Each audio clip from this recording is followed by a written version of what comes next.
Production funding for Flying Squirrels Insider is made possible in part by the Buick LaCrosse, a luxury sedan available at your local Buick dealer. Experience Buick.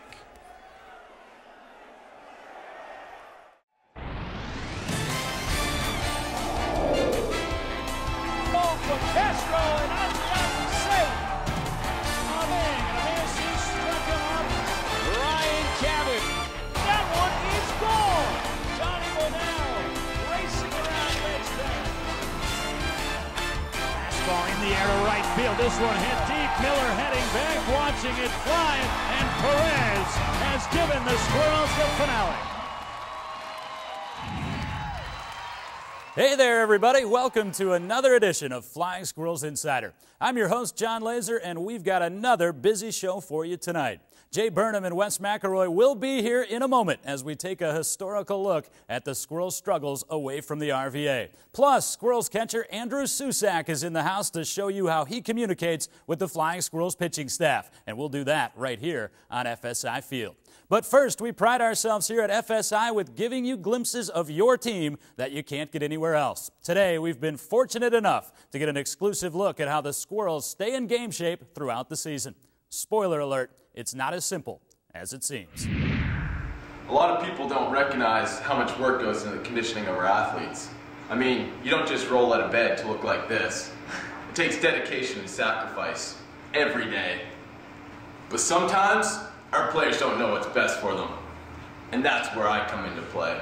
I'm the sheriff around here, and they respect that. But I can't be everywhere, so I recruited a little help to get the message across this year.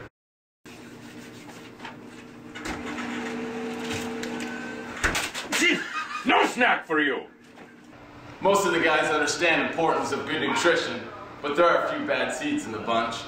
We see some crazy stuff in the field, but we can handle it.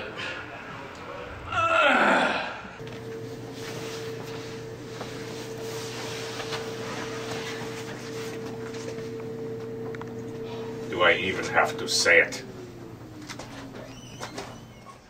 It took a while, but now we've got each guy on a highly regimented eating schedule.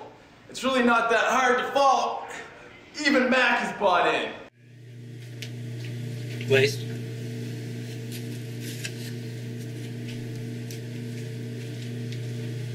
One glaze, please.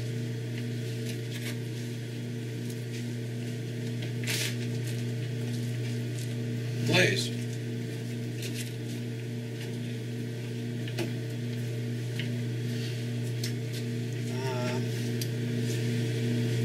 Can we get that one, please? No donut for you!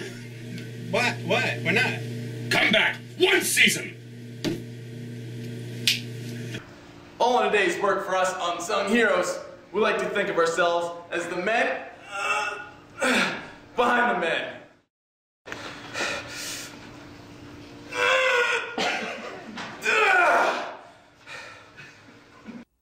Man, tough times to be a snacker over there at the Diamond. Our thanks to Larry the Soup Nazi Thomas for taking part in FSI, but as is the Flying Squirrels' way. While he was in town, he also made time to help out in the community along with a few of the Flying Squirrels pitchers. Pretty cool stuff, indeed. Shall we say, no chili for you?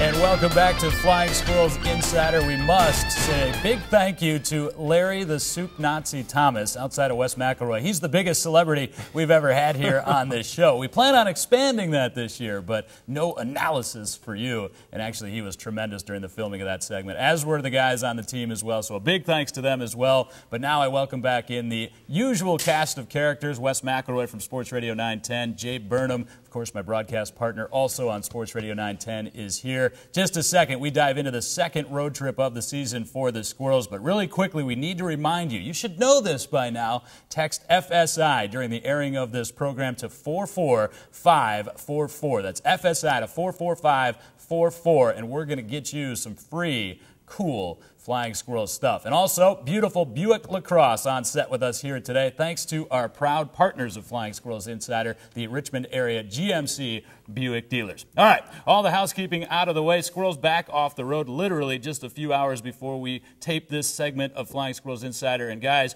they rallied over the Bowie series, but we saw more of the struggles. It's been a struggle through the 3+ seasons for this team on the road. They've played very good baseball at home, Jay. They haven't necessarily on the road in other Eastern League cities. Reasons for it, go.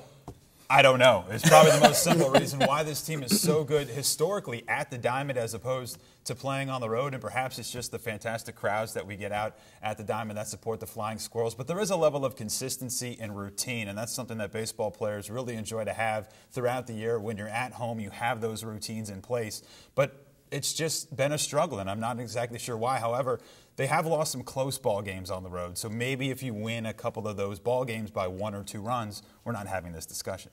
And Wes, when you look at it and you watch the 2011 season, this was the best team in the league at the Diamond, nearly 20 games over 500. And for most of the season before a swoon at the end of the year, they were 20+ games over 500. But still, as you can see, nearly 10 games under on the road. This year, it might be a little simpler than we think when we go inside the numbers. Batting average 50 points lower on the road, ERA nearly a run and a half higher. Are we making it too complex? Is that what it is? This team, quite frankly, just isn't doing things as well on the road? I think so. I think if you look at a couple different factors. One, the turnover in this team. 2, young guys being called up from San Jose to Richmond. And I'm with Jay. I try to pull the old Dr. Sigmund Freud and do some research on this. And I read an article in Baseball Prospectus where they tried to do a survey to figure out road woes compared to home success. And they couldn't come up with an answer. So I think it's one of those things, if you just think about your own life. You go on vacation or you go away. You sleep better in your own bed. You're a creature of habit. You're into your routine. So I think maybe we could try to get to more factors, specific factors in June or July. But for right now, I think it's just the average, normal comfort, home, getting into a routine. Jay, the movie A Beautiful Mind was actually based on your life story. A lot of people don't know that, but that's true. So let's get a little more analytical on it. I was talking with hitting coach Ken Joyce during the road trip, and I said, you know, off to a somewhat sluggish start on the road, as this team has gotten off to in his first 2 seasons here and an additional season in 2010. But I said, this isn't really the same reason why. And the basis of that is this team is hitting. That's been the struggle on the road. And is that simplifying it? We saw really an average of double-digit hits throughout their most recent road trip. Yeah, it was actually a pretty fantastic road trip for the offense. Everybody getting involved, including little used Brett Krill coming in, playing right field, stepping up at the designated hitter position, and giving this offense a little bit of punch at the bottom of the lineup. So the tone had been set from the start with Joe Panik riding a 10-game hitting streak, a guy that we've talked about on this show numerous times. And I think it's an interesting case because this team really hasn't been an offensive team throughout the first 3 years of its existence. And now you're looking at this team that we talked about before the season started to say, hey, this is going to provide an offensive punch. And what that's been able to do, it's been able to pick up the pitching when it has slipped this year. Picked up the pitching, and Wes, they've also picked up the absence of Adam Duvall. They've bought time. It's a basketball term to steal minutes, but they've stolen games without their cleanup hitter or middle-of-the-order bat and Adam Duvall. It's about a week away. How encouraged are we from this offensive production without it? I think you have to be very encouraged. As you were saying, they're hitting on the road. They're hitting at home, they're hitting on the road, and we just look at the records. You see the success at home compared to the road. It's big. And one guy that sorry, I heard you say a bunch of names, but did you say Susac in there? I did not mention Susac. Andrew Susac. I mean, look at the way he's coming around here. He's sucking up because Andrew's sitting over here waiting to join us in our next segment. But you're right. We thought that some of those younger hitters would struggle, particularly on the road in April. And there is something to the fact that it's generally warmer in Richmond. It hasn't really been the case this year than it is when you go north to New Britain, when you go north to Trenton, New Jersey. Beautiful area, by the way. But these guys are really responding. Joe Panik, 10-game hit streak, as Jay just referenced. Andrew Susac, more than holding his own. Absolutely.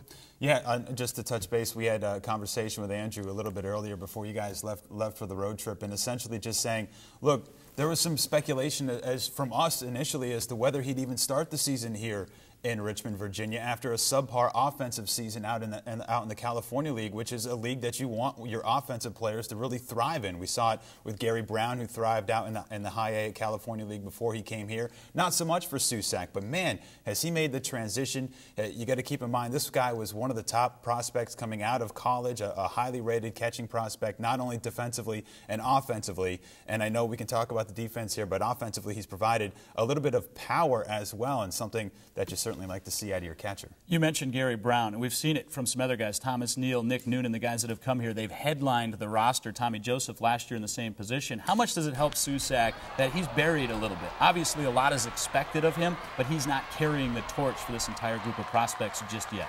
I don't think you look necessarily to your catcher all the time for offense. You look for him for defense, and whatever you get as an added bonus, that's why you see a lot of catchers, 7, 8 sometimes in the 9 situation. And to build off what you're saying, you're talking about an offense that's hitting, where Susac is getting adjusted to 6 different starting pitchers, a new bullpen, and you bring in Panic, a guy who's still getting adjusted to playing second base. Yeah, and similarly with the guys that are hitting at the bottom of the order, they've had Susac at 6th. They've had him hitting 7th in the lineup. And so when you have that type of ability to hit the ball out of the ballpark, hey, he's still the only guy on this team to have more than 1 home run in a game. He had 2 home runs in a game in Trenton. Unfortunately, that game they lost. However, still able to provide that power, had 2 more home runs on the road trip. And so when you factor in the defense, which, by the way, is something that he prides himself on as being really the highlight of his game overall, you like what you've got in that package. Throwing out 38% of would-be base dealers right now. That's a pretty good number for the baseball layman.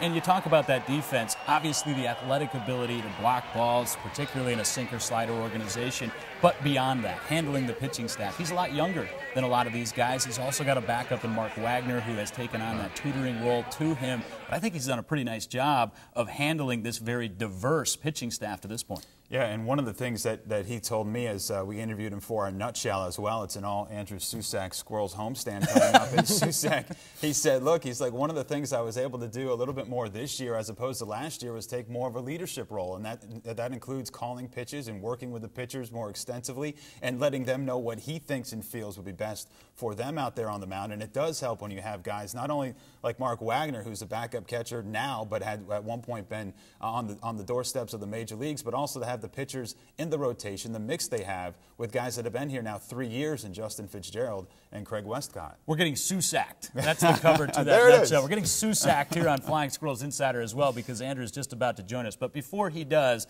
let's touch on that starting rotation. Taylor Rogers is here, led the San Jose Giants in wins a season ago. Certainly a guy that has the ability and deserved the promotion up to this level. He has not had a consistent role thus far, though, Wes. Should he at this point? I think he should.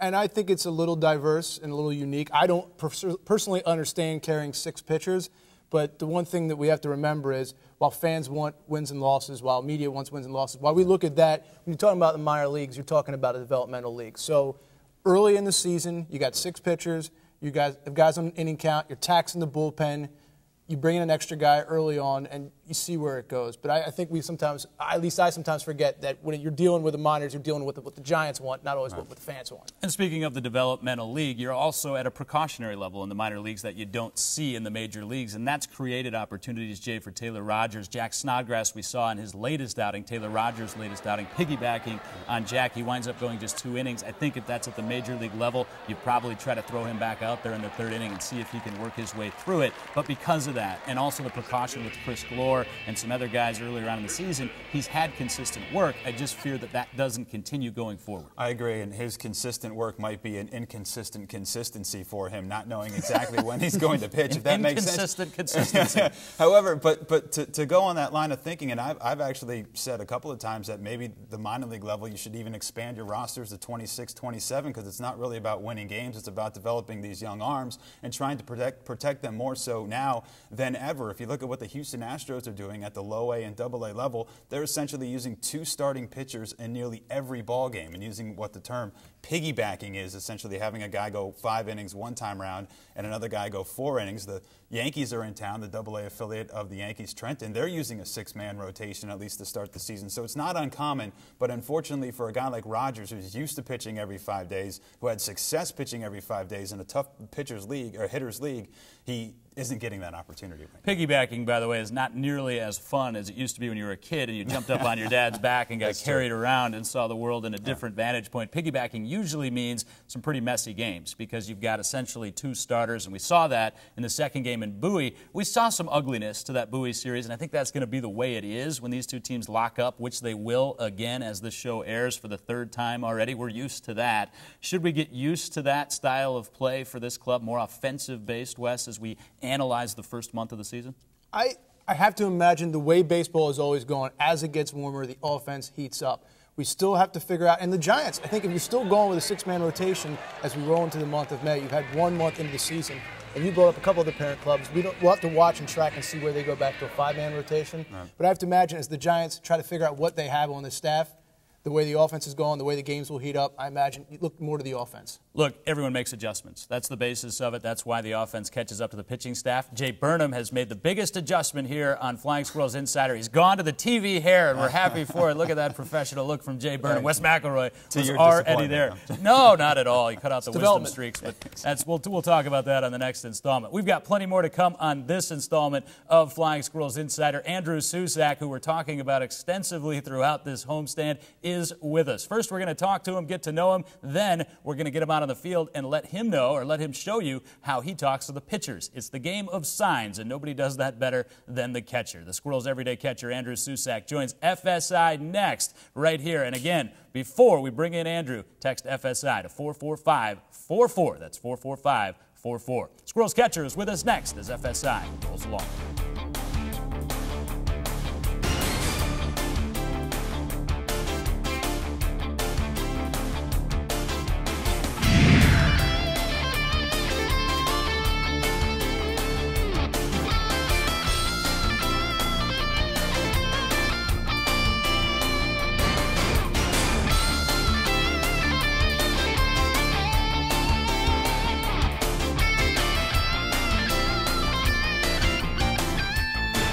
Welcome back to FSI and FSI Field. It's time for our favorite portion of the show. We're at home plate, which is a fitting place to welcome in our guest today, Flying Squirrels catcher Andrew Susac. And Sus, we've settled on that nickname.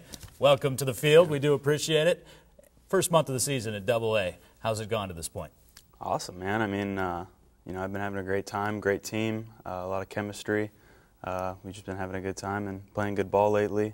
Struggling a little bit on the road, like you said, but trying to pick things up.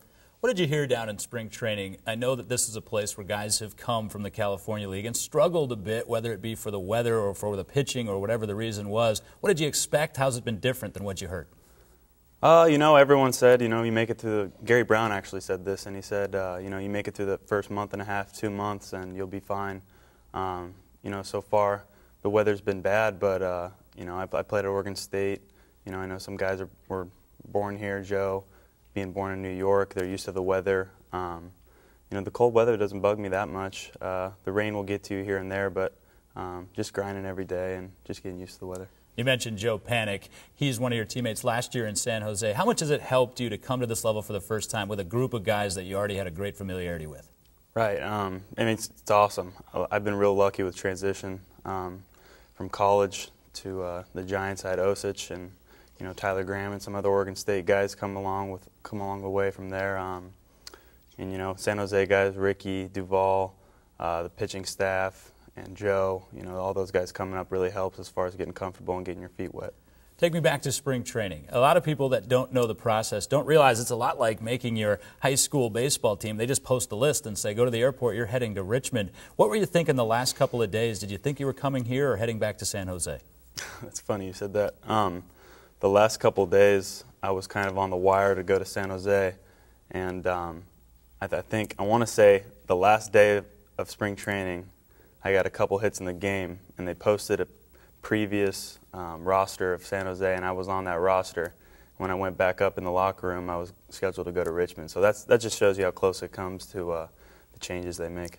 I almost got sent to San Jose myself. I was doing a spring training game. They didn't like a couple of my calls, and they were going to flip-flop myself and Joe Rizzo. But fortunately, it worked out. We're both here today. In just a couple of minutes, we're going to give the folks a tutorial on signs, how you relate without the verbal aspect to the pitching staff.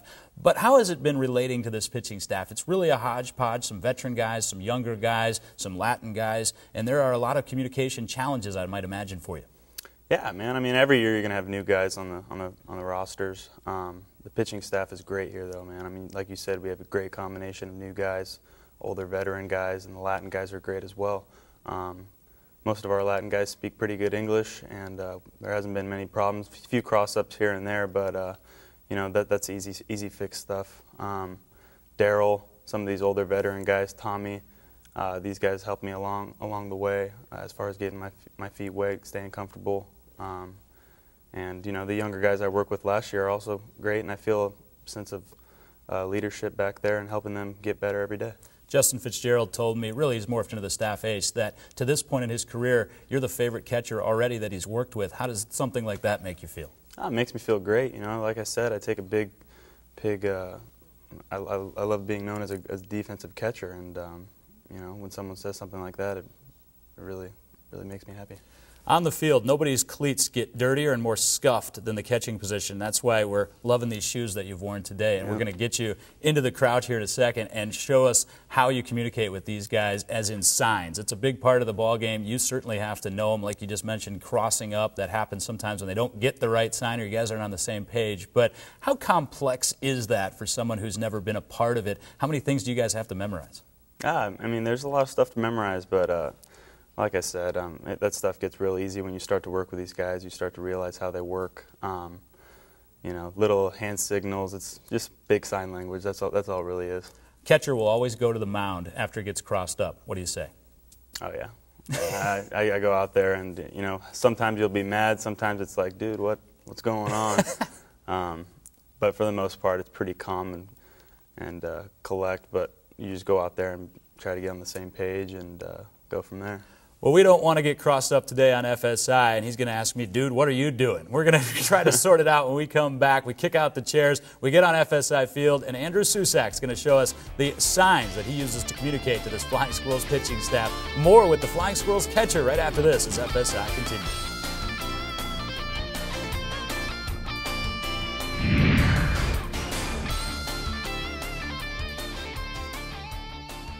All right, we're down here on FSI Field with our special guest today, Squirrels catcher Andrew Susac, and we're going to get right into it, Sus, the complexity that is signs. I don't know why they call them tools of ignorance. They always have. It wasn't me that came up with that. We're going to start simple, though, for our viewers at home. No base runners on. And from what I understand, that's pretty much usually just a single sign. Keep it easy, keep it quick. Yeah, pretty simple. It's usually 4 signs. We're going to use Justin Fitzgerald as our example today, and Fitzgerald throws a 4-pitch mix. He's got the fastball, the curveball, the slider, and the changeup. So let's go through those signs quickly, Sus. Fastball, pretty universal. There he is, the old heater, the old number 1. Now the deuce, as it's been known, is the curveball. And I find it a little bit interesting that even though he throws a lot more sliders than he does curveballs, we call that the primary, secondary pitch for Fitzgerald would be his slider, you still go number 3. Oh, yeah. So number 3 right there for the Fitzgerald slider. And then the changeup is 4 fingers with a little flare. He calls it the wiggle. I call it flare. Why the wiggle? Just to indicate to the pitcher that it's not a 3. It's not. Sometimes they lose it in the shade or something like that. So it's just an indication that it's the 4. So there we have it. 1 for the fastball, 2 for the curveball, 3 for the slider, 4 with a little wiggle, a little shimmy from Andrew Susac, letting Justin Fitzgerald know that he wants to throw the changeup. That's the easy part. We could handle that, right? Yeah. Here comes the complex part. We've got a runner on second. The art of stealing signs is something that's been around in the game for a long time, because the runner at second basically has our camera angle right now. They can see right in. They can see what you're going with. How do you change that up and not let them know what we're about to throw? Yeah, you can mix up a couple patterns or sequences.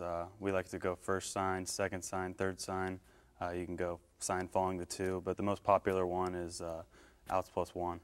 Outs plus 1 means regardless of how many outs there are in the inning, you always go plus 1. So nobody out, it would be the first sign. 1 out, it would be the second sign. 2 outs, if you're keeping track, it would be the third sign. See, first sign, second sign, third sign, we can keep up with that. Let's make it as hard as possible. We're going to make this little quiz for you at home. Andrew's going to go through a set of signs, and then you try to guess it to whoever you're watching the show with. We'll give you a couple seconds, and then all, hopefully, correctly point out which one. Let's start with outs plus 1 real quick, Andrew, and let's go through. So remember, outs plus 1, there's 1 out in the inning for this first one from Andrew. Okay. Got it at home? You went through 6, you got it at home? It was the second one, fastball inside. Fastball inside, nailed it on the first one. All right, we're going to go a little bit more tricky. 2 outs in the inning. Fitzgerald trying to get through a jam. Outs plus 1. Here we go, Mr. Andrew Susac. 2 outs? 2 outs. Only going to give you a couple of seconds. That was the third sign, outs plus 1, 2 outs plus the next sign, slider. That's right. We're trying to bury that slider. I didn't tell you that the count was 1 and 2 we got the strikeout. We didn't even have to bury it. We got him on the outside corner. That's only half of it, though. That's only half the signs you got to know. You got to see him coming from the other way as well. We've brought in our own bat-bodied journeyman right-hander Wes McElroy to show you the other side of the signs that we use to communicate non-verbally. This is during warm-ups. We're just going to have Wes run through his entire mediocre repertoire real quick and have Andrew call out the pitches for us. Go ahead, Wes. So you got the fastball. That's pretty universal. Curve. Or the hook. The slider. And you got the change. Those others are pretty standard. You don't get to where Wes is with his level of talent without this. I don't know what that is. That's called the maraca. No, it's the knuckleball right there from Wes McElroy. He crossed up Andrew Susac. We knew it could be done. Hopefully we didn't cross you up during our show today. We were here, we were there, we were everywhere. That means we got a lot of people to thank. Thanks to Andrew Susac for taking the time to join us in studio. We certainly do appreciate that, teaching you how he communicates with the pitchers. We communicate with them seemingly weekly. And again, a big thanks to Tom Vasello Productions and all the guys on the club for taking part in our Soup Nazi sketch, which we hope you enjoyed this week. Big thanks to Larry Thomas, the Soup Nazi himself, for also appearing. For them and everybody associated with Flying Squirrels Insider, John Laaser saying so long for now from FSI Field.